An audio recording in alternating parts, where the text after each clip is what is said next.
Hey, you beautiful people of Africa. You're welcome once more to AU Added Block TV. Today, we are here to break down the lyrics of King B's Last Laugh. We know the beef has been going on for some time now between King B and Mex Cortez. And fans have sided, some say Mex Cortez won the beef, others are saying King B won.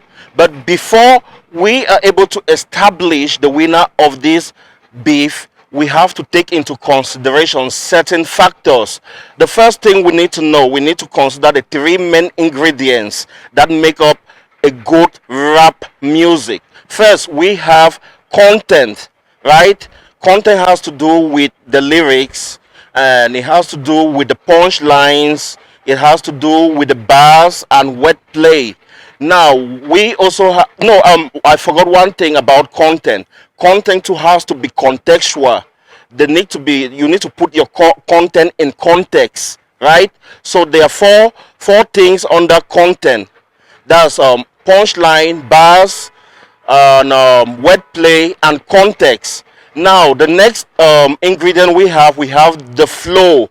The flow, under flow we have rhythm and we have rhyme, right? Then the last but not the least, we have delivery. Delivery has to do with how you package your product, the end product, and you deliver it such that it gets to captivate your fans or your audience and keep them spellbound, right? Now, there's a whole lot of difference between an ordinary rap lyrics and the lyrics of a rap battle, and the difference is what actually makes or spells out the difference between a rap battle. Alright, so by the end of this video, I'll put out the difference for you all after I must have broken down the lyrics for simplification. Then you all, the fans, will be the one to judge and choose who is the winner. Alright, let's go.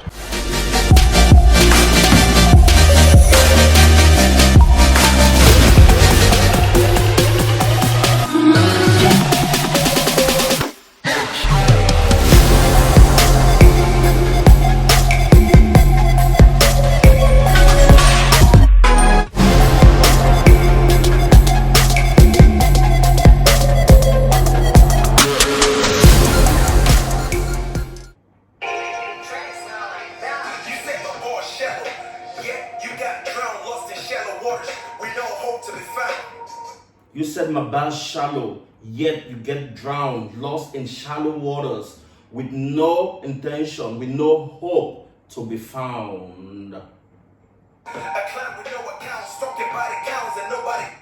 A clown with no account, talking body counts. That's already rhyming right there. That's rhyming. Rhyming. Count, you kill who? Sit the floor, nobody down. Switch your style again. You only try. You're talking body count that nobody counts, and I make you switch tie. He called him M&M, like the candy M&M. And now we saw in the nail to the coffin, we saw Mex Cortez come out with a different style. He actually switched because of King B and make you switch style. That's influence, being influential to him.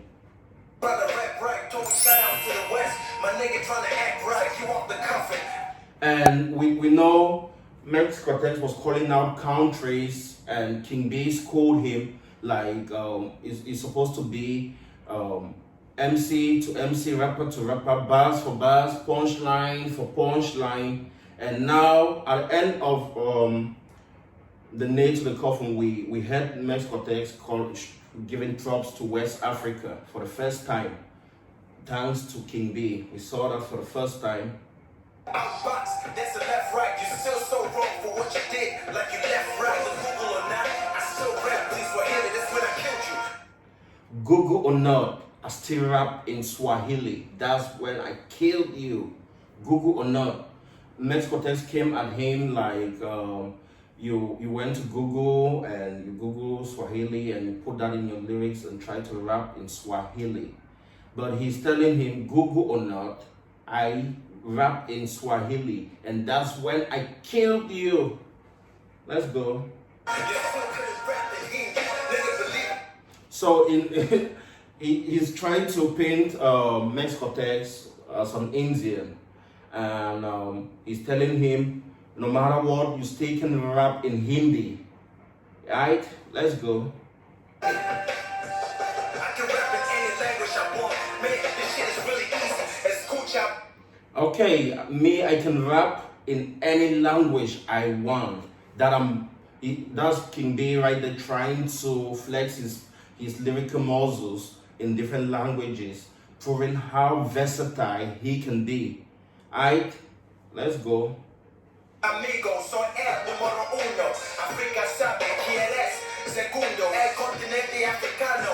Al mundo, so I'm telling them my head is fam. Oh, we see him. That's King B right there. Throughout this beef, we've seen him rap in English, Swahili, and now that's Spanish. That's Spanish right there.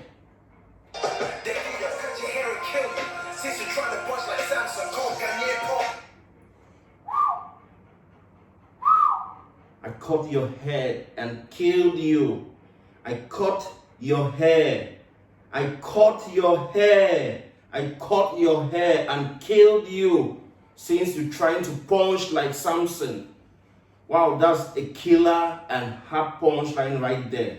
We know in the last song from Mex Cortez, he tried to liken himself to Samson, that he can punch King B like Samson. And King B is right here telling him, since you're trying to punch like Samson, I cut your hair, and I killed you. We know the story of Samson and Delilah, what happened. I don't need to go into that, all of us we know.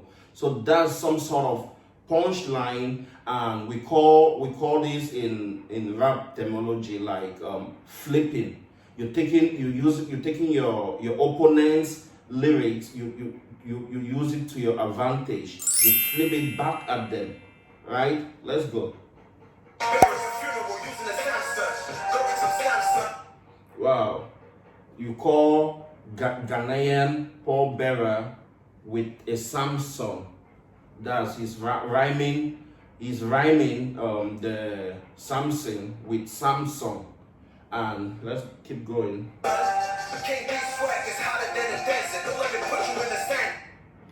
King B is hotter than a desert. Don't let me put you in a sand, son. That's the whole of that line, that verse. We see a lot of rhyming and we see a lot of punchlines right there. Let's keep going.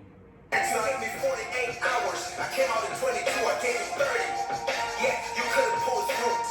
You gave me 48 hours. You gave me 48 hours. I came through. And I gave you 30. You couldn't come through.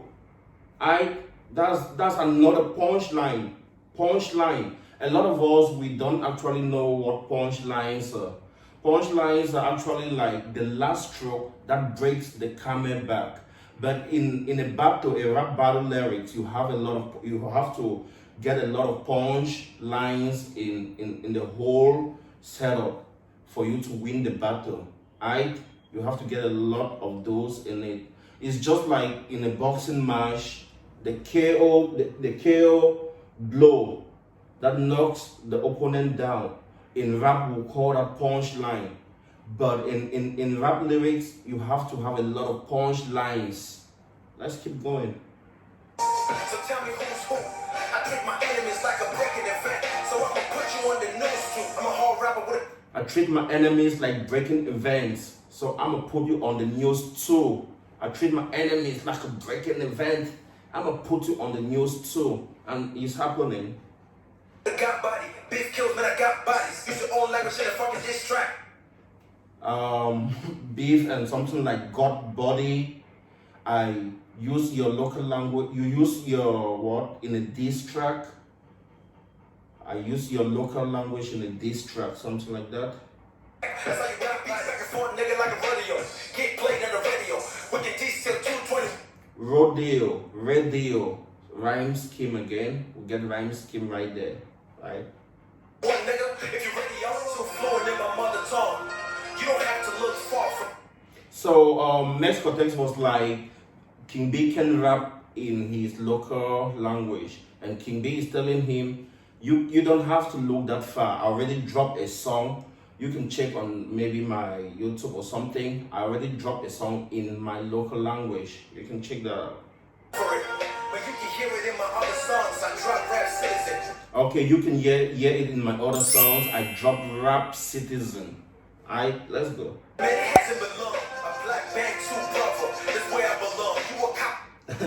A black Bantu brother, that's where I belong. That line is to, because he's been telling Mex Cortez, like Mex Cortez is an half caste, not a full African. So he's using Bantu black brother right there to tell Mex Cortez he's original. That's wordplay, because you use wordplay is when you is the wit, the wittism in your lyrics. You use a phrase or a line with so many meanings or one meaning in it, right? The meanings that people cannot just get just by listening to the lyrics. They need to think deep to bring that out. That's wordplay right there. That's where I belong. You a copycat rapper. You can never catch a rat. You are a copycat rapper. You can never catch a rat. Whoa, two meaning in that one, that very short phrase like that. Two meaning. Copycat, like someone goes and copy from people. You can never catch a rat. We know the enmity between a rat and a cat, and now he's putting you know, he talked about King B being a cat that can't land on its feet. He did that, right? Yeah, that was in the other track. And now King B is telling him, you are actually a copycat rapper. You can catch a rat.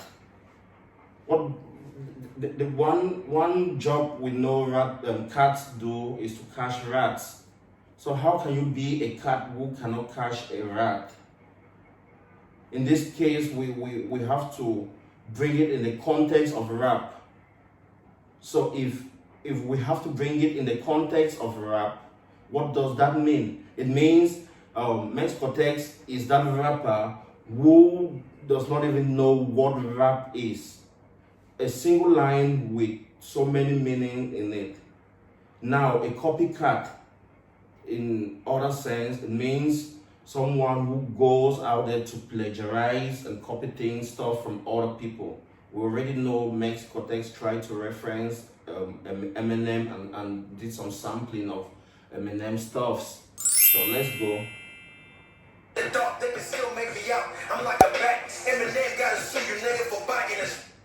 So even in the night, King B, I'm very visible. That's what he's telling Mex Cortez. I'm like a bat. So right there we have cat, we have rat, we have bat. Rhyme scheme. That's rhyming right there. Let's go. The conversation in this hater's mouth. I'm like a chat. Okay, a conversation in this hater's mouth. I'm like a chat. So that line, we have four words that rhymes together. That's rhyming right there. And in that same line, we have wordplay. Like wordplay, the wittism. Wordplay is all about the wittism. That single line.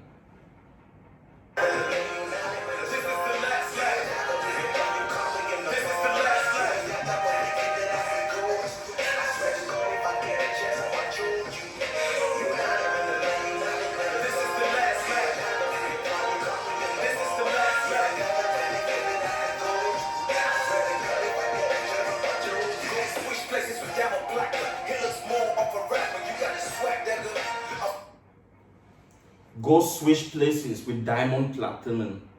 He got the swag of a rapper. Go switch places. Woo! That's a punchline right there.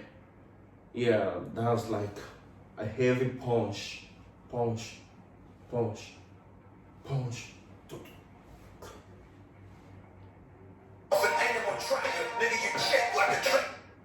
Oh God. Oh God, you got swag like an animal tracker. Swag tracker, swag tracker. The sounds, the sound the same, almost like the ending. Swag. I don't expect no gratitude right now, but you can thank me if I ever catch you in traffic. I'ma walk and snatch you out of your car. Then it's time to get trash. Jab you 100 times while you keep bleeding. I let you have it. Shoot both of your knees, cut your tongue, pull your guts out, play them like a string, like I'm about to make a song. Then tie you in the back of my car as I drive along. Oh shit, I forgot. I'ma park the car and go back to your car. Tie your girl against the seat. I don't give a fuck about the bitch. Wow.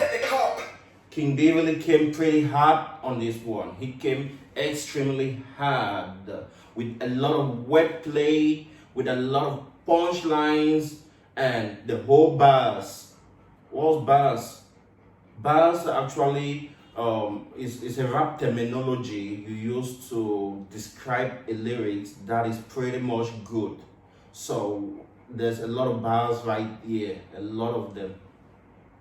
Blaze, that's what you get. Nigga for fucking with a beat. You have the seconds and the minutes. Can be the man of the hour. James St. Patrick. I'm only coming for the power. West Africa. The rap game is ours. See the game from a bird's eye view. I'm on the towers. The last laugh. The last laugh. The last laugh.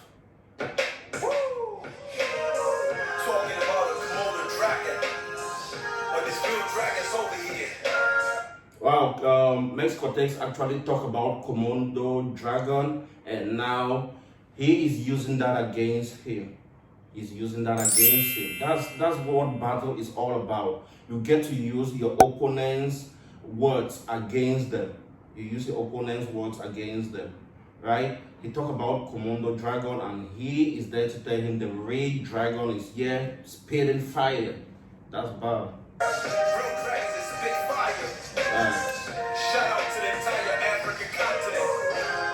Shout out to the entire African continent, right? You see the ideology is contradicting Mex Cortez there. Mex Cortez could only give shout out to East Africa and West Africa because King B called him out, and now he's recognizing West Africa. But King B is giving out shout out to the whole of Africa, which is everything. It was a good exercise.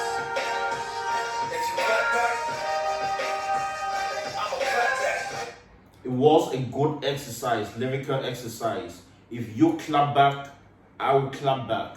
So this is King B telling him he still got a lot in store for him. He got a lot of his slaves. So if you clap back, I'ma clap back.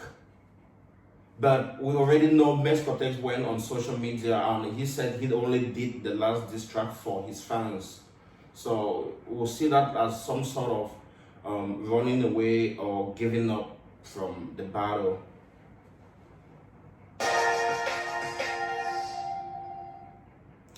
So we've listened to the lyrics and I've tried to bring out some certain points. But the most important part and the most important thing I want you all to take home today, I started this video by telling you like there are 3 main ingredients that make up a good rap song. I named them in the beginning of this video. Now I'll go to talk about what differentiates a diss track or a rap battle from a normal rap song. For a rap battle, you need to come very hard at your opponent. You need to be hard, right? That's the first point, extremely hard. Now, the next point, a rap battle must have that diss factor. There must be a diss factor in a rap battle. That's the second point. Now, the third point, a rapper is supposed to be able to use the opponent's rhymes, lyrics, and other things against the rapper. That point we call it flipping. That's flipping. That's the third point. So if you want to examine from the beginning and right up to this point, between these 3 points I've outlined, let's start with the first point, which is coming out hard.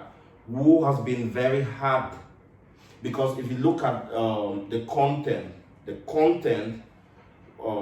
both artists have been, they've dropped pretty good lyrics, and they had punches, they had punch lines in them, they had bars, and they did some good wordplay, all of them. And what else? Yeah, both of them, they did that. Now, if you want to talk about context would be like, if I'm dark right now, and you go into your lyrics, you're trying to diss me, you're telling me, oh, I'm white. That's you putting your content is actually out of context if you go like that. So you have to go and do your cross examination as fans, and look who has actually dish out the content, and actually placing them in context, within the context.